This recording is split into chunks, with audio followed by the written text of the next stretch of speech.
Assalamualaikum warahmatullahi wabarakatuh. Selamat datang kembali di Rio Sport. Kita awali edisi kali ini dari Timnas Indonesia. Timnas Indonesia U17 udah jalani 2 laga di fase grup Piala Dunia U17. Meskipun hasilnya belum memuaskan, yakni cuma raih 2 kali hasil imbang, tapi ini justru di luar ekspektasi. Sebab di ajang ini Indonesia adalah tim underdog. Bahkan hampir semua tim peserta di ajang ini menganggap Indonesia hanyalah tim hore alias pelengkap saja yang diuntungkan sebab menjadi tuan rumah.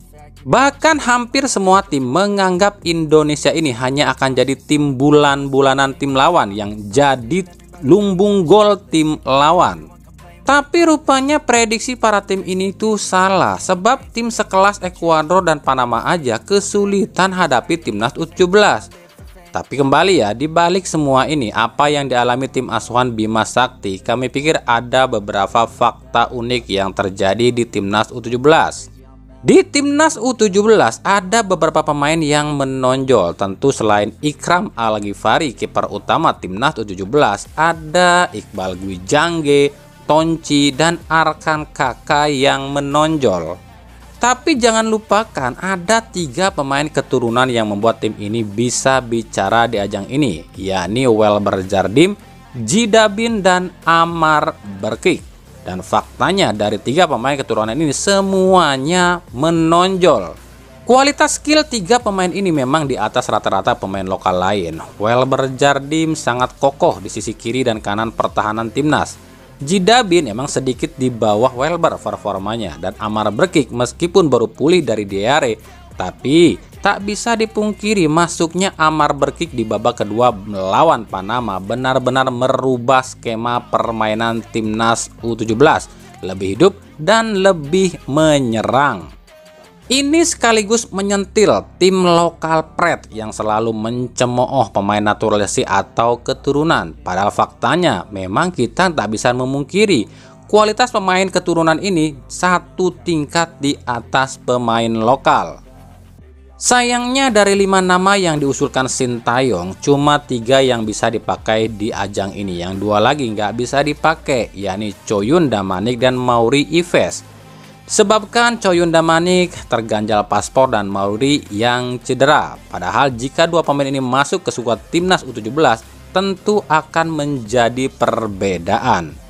Makanya nggak usah munak deh pakai anti naturalisasi dan keturunan segala. Tuh lihat tim lain aja banyak banget pakai pemain naturalisasi. Spanyol pakai 7 pemain naturalisasi, Brazil pakai 6 pemain naturalisasi, Jerman pakai 8 pemain naturalisasi, Argentina pakai 7 pemain naturalisasi, dan masih banyak tim peserta Piala Dunia U17 yang pakai pemain naturalisasi dan keturunan. Bukan soal dari mana berasal pemain keturunan itu, tapi bagaimana kontribusi bagi timnas.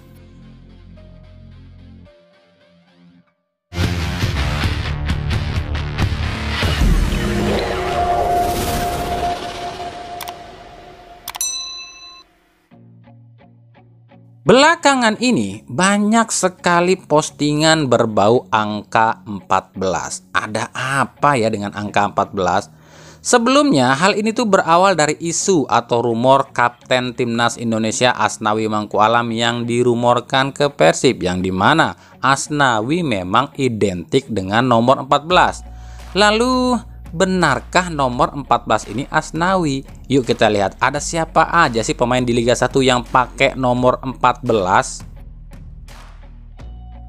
Yang pertama ada Fadil Sausu dari Bali United. Posisinya adalah gelandang jangkar. Yang kedua Brian Fatari dari Dewa United, back tengah. Yang ketiga Stefano Lillipali, Borneo FC, winger. Yang keempat Yusuf Fitra, Bayangkara FC, back tengah. Yang kelima Miftahul Hamdi, Persik Kediri, striker. Yang keenam Nazar Nur Zaidin, Barito Putra, back kanan. Yang ketujuh So Yamamoto, Persebaya, winger. Yang kedelapan Rian Ardiansa, VSIS, winger.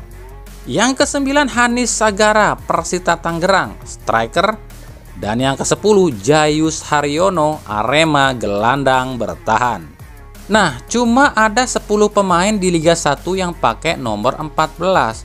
Jika nomor 14 ini dirumorkan ke Persib selain Asnawi dan melihat kebutuhan Persib, kira-kira siapa tuh yang dimaksud? Tapi apa benar itu 14? Apa bukannya nomor 1 dan 4? Ayo lo, 14 apa 1 dan 4? Sebab kalau nomor 1 dan 4 ini paling memungkinkan, sebab dua nama yang dirumorkan ke Persib yakni kiper Kevin Ray Mendoza bernomor punggung 1 dan Gabriel Perez bernomor punggung 4. Nah, silakan tebak-tebakan aja ya.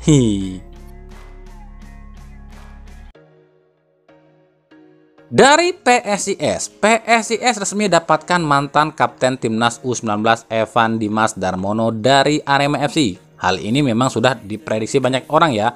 Sejak awal musim ini Evan memang sudah diisukan akan pergi dari Arema, tapi kala itu ada permasalahan internal. Tapi dengan tak terpakainya Evan di era Fernando Valente membuat Evan akhirnya hengkang juga.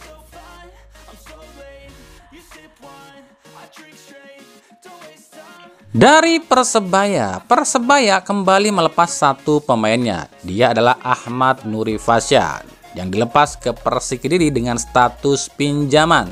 Sementara itu udah fix ya, jika pengganti Paulo Victor adalah Paulo juga, yakni Paulo Henrique.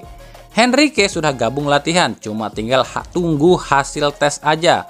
Soalnya Paulo ini tuh dites 3 kali loh oleh tim medis Persebaya. Karena menurut riwayat cedera Paulo Victor yang membuat Persebaya ini sangat intensif melihat pergerakan atau perkembangan riwayat cedera Paulo Henrique. Dari Persib Bandung, manajer sekaligus komisaris PT PBB Haji Umum Muhtar memberikan statement yang mengatakan tak menampik jika Persib akan merombak total para pemain Persib. Tapi bukan di musim ini, melainkan musim depan. Ada rencana untuk membangun The Dream Team era baru Persib bersama Boyan Hodak. Melihat kinerja dan cara melatih Boyan Hodak, Umum Muhtar yakin Persib bisa kembali jadi raja di Liga Indonesia dengan membebaskan Hodak memilih sendiri pemain-pemain yang dibutuhkan. Ya, kita lihat nanti ya bagaimana keputusan Bojan soal pemain. Ya, ada kemungkinan Persib akan bikin The Dream Team baru. Kalau lihat cara melatih Bojan, ini yakin pasti bisa lah. Tapi itu nanti, kalau sekarang mah biarkan saja dulu pelatih yang kerja dan tentukan siapa yang dibutuhkan, siapa yang tidak. Dan gak menutup kemungkinan juga akan ada perombakan besar-besaran kalau memang itu dibutuhkan. Yang jelas kita serahkan pada pelatih kalau soal pemain. Saya dan manajemen gak mau ikut campur, nanti dibilangnya intervensi, ujar Umum Muhtar.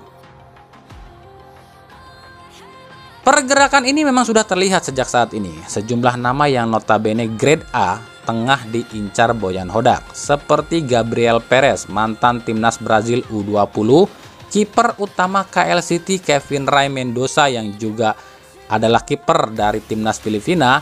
Lalu ada Asnawi Mangku Alam, sang kapten timnas Indonesia, dan ada Phu Van Tan yang notabene pemain utama timnas Vietnam.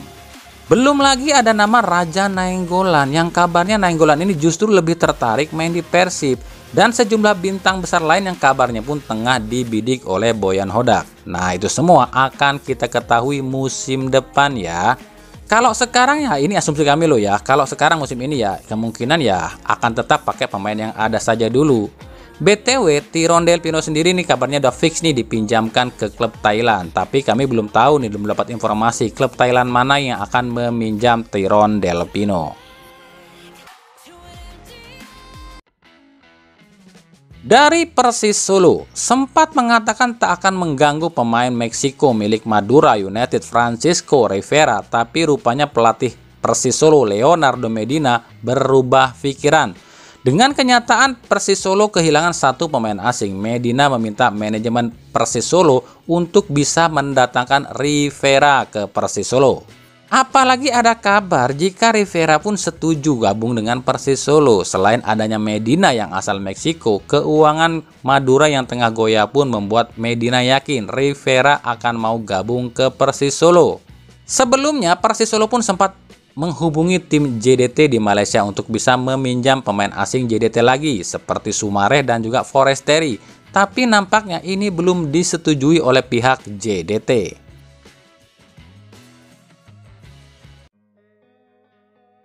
Bayangkara FC mulai berulah lagi, kali ini menimpa tim Persis Solo. Bayangkara dikabarkan mengiming-imingi striker utama timnas U17 Arkan Kaka untuk masuk akademi kepolisian.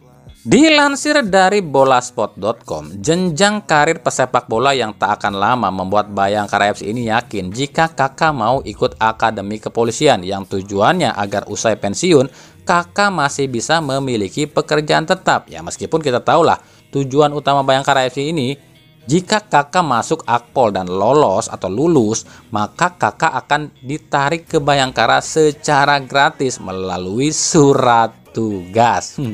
Pintar amat ya.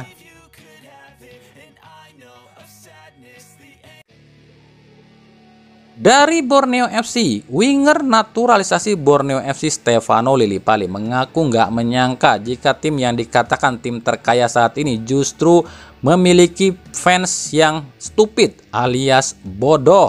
Hal ini terjadi saat Bali United ditekuk 1-2 oleh Borneo FC. Tampak di tribun banyak sekali poster dan spanduk yang bertuliskan Stefano Lillimoni yang mengatakan kepindahan Lillipali ke Borneo FC ini lantaran uang. Menurut Lillipali, para fans Indonesia ini harus belajar pada liga luar, di mana pemain pindah dari satu klub ke klub lain itu adalah hal yang wajar. Bukan cuma persoalan uang saja, tapi juga ada hal lain yang cuma diketahui oleh pemain itu sendiri. Hal ini mengingatkan kita pada kasus Mark Klok saat pindah dari Persija ke Persib. Saat itu Klok pun dijuluki Money Klok. Padahal faktanya Klok pindah dari Persija ke Persib itu lantaran Klok ini ditunggak gajinya oleh Persija. Sementara Lillipali pindah dari Bali United ke Borneo FC ini lantaran Lillipali ini bersih tegang dengan pelatih Bali Stefano Cugura.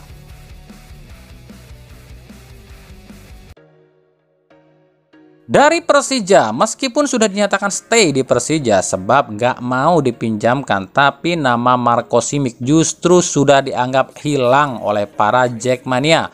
Di beberapa akun fansnya Persija, nama Simic sudah dilupakan. Bahkan trio baru di lini depan Persija sudah berganti menjadi Rico, Rio, dan Gustavo alias trio RRA. Para Jackmania mengatakan jika memang manajemen Persija ini nggak bisa melepas Simic, ya udah cadangin abadi aja sampai bosan sendiri.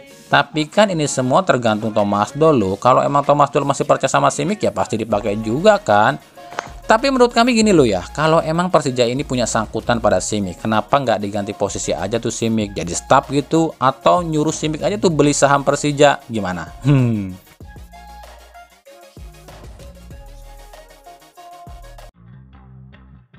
Dari Liga 2, ada Bekasi City FC yang membuat postingan di Instagramnya soal kembalinya Pak Haji ke lapangan, yakni Ismet Sofyan. Lagi-lagi ya, nomor 14 ini diekspos. Ini ada apa sih dengan nomor 14 atau angka 14? Kenapa bisa seheboh ini sih? Siapa sih 14 ini? Sampai tim Liga 2 aja posting yang berbau 14. Ya emang sih kalau sampai kapten timnas Asnawi ke Liga Wakanda ya ini menggemparkan. Sebab sekelas Asnawi gitu loh yang sempat ditawar oleh tim Liga Inggris Manchester United dan City aja main di Liga Wakanda. Tapi apa benar 14 ini tuh Asnawi? Bisa aja kan Lillipali, dia juga terkenal loh. Atau mungkin Soyamamoto gitu. Apa mungkin Thierry Henry nih? Liar aing mah.